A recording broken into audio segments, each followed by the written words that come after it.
জুলাই গণঅভ্যুত্থানের শহীদদের প্রতি গভীর শোক ও শ্রদ্ধা জানিয়ে পালিত হচ্ছে জুলাই শহীদ দিবস।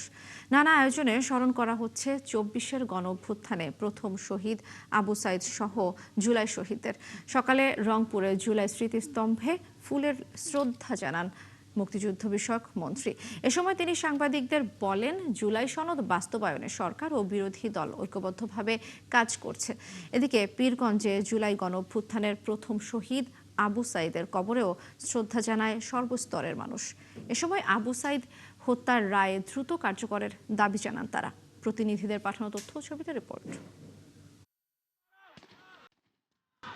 ২০২৪ সালের ১৬ জুলাই স্বৈরশাসকের অন্যায়ের প্রতিবাদে পুলিশের গুলির সামনে দুই হাত প্রসারিত করে বুক চেতিয়ে দাঁড়িয়ে গিয়েছিলেন আবু সাইদ।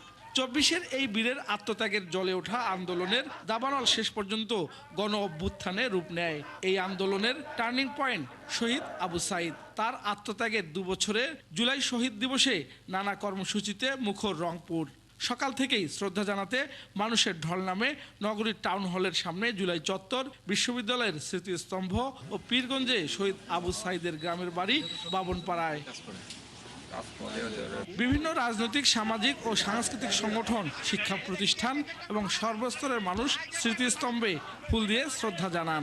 আসেন এনসিপির আহ্বায়ক নাহিদ ইসলাম, সার্জিস আলম সহ কেন্দ্রীয় ছাত্রদলের সভাপতি রাকিবুল ইসলাম রাকিব, ইসলামী ছাত্র শিবিরের কেন্দ্রীয় সভাপতি নুরুল ইসলাম সাদ্দাম সহ বিভিন্ন শ্রেণী পেশার মানুষ। শহীদ আবু সাইদের সমাধিতে শ্রদ্ধা জানিয়েছি, দোয়া মুনাজাত করেছি এবং তার পরিবারের সাথে সাক্ষাৎ করেছি।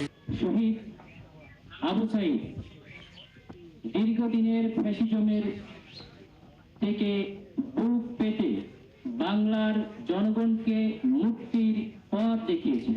আজকের এই দিন আমরা মনে করি যে শুধু স্মরণ করার মধ্য দিয়ে নয়, শ্রদ্ধা জ্ঞাপনের মধ্য দিয়ে নয়, বরং আবু সাইদেরা যে কারণে শহীদ হয়েছিল আমরা তাদের উত্তরসূরি। আমাদের দায়িত্ব সেই নতুন বাংলাদেশ, বৈষম্য বিরোধী বাংলাদেশ, আমাদের সেই ইনসাফের বাংলাদেশ প্রতিষ্ঠার জন্য কাজ করে যাওয়া।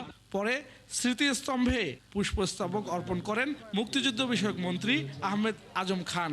এ সময় তিনি জানান, জুলাই গণহত্যায় জড়িত কাউকে ছাড় দেওয়া হবে না। আমরা সরকারি দল, বিরোধী দল মিলেই গণতন্ত্রকে যেমনি প্রাতিষ্ঠানিক রূপ দিতে চাই, তেমনি জুলাই সনদকে অক্ষরে অক্ষরে বাস্তবায়ন করতে চাই। পরে মন্ত্রী শহীদ আবু সাইদের বাবাকে সঙ্গে নিয়ে রোকেয়া বিশ্ববিদ্যালয়ের আয়োজিত জুলাই শহীদ দিবসের স্মরণ সভায় অংশ নেন। এ সময় বক্তারা বলেন, শহীদদের আত্মত্যাগের চেতনা ধারণ করে বৈষম্যহীন গণতান্ত্রিক ও ন্যায়ভিত্তিক বাংলাদেশ গড়তে সবাইকে ঐক্যবদ্ধভাবে কাজ করতে হবে। এদিকে জুলাই গণ অভ্যুত্থানের প্রথম শহীদ আবু সাইদের দ্বিতীয় শাহাদত বার্ষিকীতে তার কবরে শ্রদ্ধা জানান সর্বস্তরের মানুষ, জিয়ারত করেন কবর। এ সময় তারা আবু সাইদ হত্যার রায় দ্রুত কার্যকরের দাবি জানান। আজও পর্যন্ত শহীদ আবু সাইদের খুনিদের বিচারের রায় কার্যকরী করা হয়নি। অবিলম্বে তার বিচারের রায় কার্যকরী করা হোক, দেশবাসী এটা দেখতে চায়। তাদের আশা, শহীদদের আত্মত্যাগের যথাযথ মূল্যায়ন এবং জুলাই গণহত্যার বিচার নিশ্চিত করার মধ্য দিয়েই বাস্তবায়িত হবে জুলাইয়ের চেতনা। শাহ বাইজিদ আহমেদ, ৭১, রংপুর।